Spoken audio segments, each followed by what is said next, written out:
Ang lusog ng mga tanim ko ngayon guys. Gustuhan nila yung panahon. Ayan. Ito, ano na to? Matandang talong na tanim ko na. Ayan. May 1 taon na yan. Ayan guys, yung aking pechay, nagbubutas-butas siya. Kasi hindi nga ako nag-spray ng anti-pesticide. Ito naman guys, ayan, pinapabinhi ko yan. Pag nagbulaklak yung mustasa na yan, yan, pwede ko na yan itanim. Ito yung aking mga tanim dito sa aking paligid ngayon. Ayan, very healthy. Ang gaganda nila oh.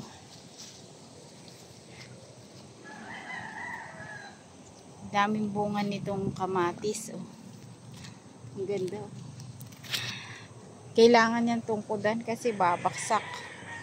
Ayan, ang daming bunga. Kailangan ng harvestin itong mga ano na to, okra. Kasi tatanda yan, mabilis tumanda yung okra. Ayan guys, yung aking mga sili oh. Bababa pa lang pero ayan, nagbubunga na sila. Ready na sila para magbunga guys.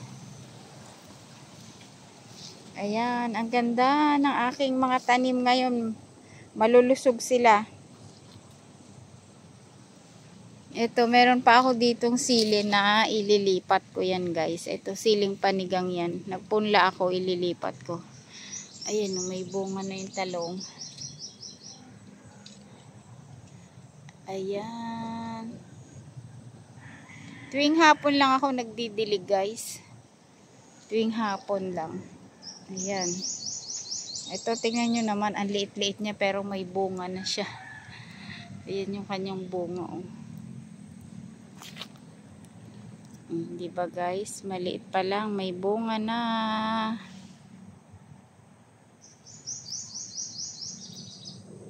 Ito naman yung aking sitaw guys. Harvestin ko yung sitaw kasi gugulang, maadobo. Ayan, nag-harvest tayo. Pag may itinanim, meron ka talagang aanihin. Ito, meron na tayong pang adobo. Kahit ilang piraso lang yung tumubong sitaw ko guys. Pero ayan. Naman. Pag ito, pinutol-putol mo. Madami na to guys. Ayan. Madami na. Meron ako doon kalabasa. Dadagdagan ko ng kalabasa. O, di gisa-gisa lang. Ayan. Meron yung kalabasa ko dito guys na bulok o. Hindi ko alam bakit hindi siya tumuloy ng bunga. Ayan.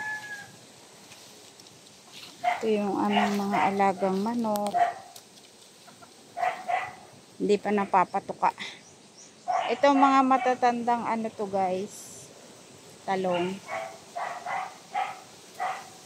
Ito naman yung aking pipino guys. Ayan oh, may mga bulaklak na. Ay, nagbubunga na siya guys. Ayan oh. Ayan oh, may bunga na. At itong aking ampalaya.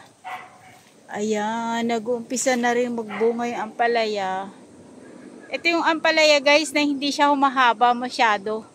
Tsaka ang kulay nito ay hindi dark na green. Light green lang siya. Ayan oh. Isa pa lang yung binubunga niya. Nag-umpisa pa lang magbunga. Ito naman yung aking mga sili.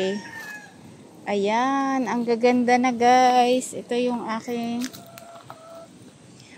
pechay bagyo. O yan, nag-umpisa na rin siyang gumapang. Ayan guys, pagka talaga may tinanim ka, meron kang aanihin. Gaganda ng mga ano nila ngayon. Siguro nagustuhan nila yung klima na medyo lamig, hindi ganun kainit. Ayan guys, yung aking mga kamatis. Ang dami. Hindi ko na nilipat yan guys. Niligyan ko na lang sila ng balag. Ayan. Para pag humaba dyan ko na lang sila ilalagay. Ayan o. Ito guys, napakatagal na nitong puno na tong siling ito.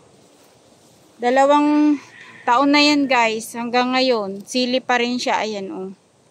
Tanda na niyan sili pero talagang sipag magbunga. Ito pa yung aking pechay, oh. Ayan, meron nag-iisang tumubong ano dito. Ampalaya, hindi ko na siya tinanggal, guys. Ayan. Hindi ko na tinanggal, nagbubunga na siya. Ayan na ang aking napakagagandang halaman.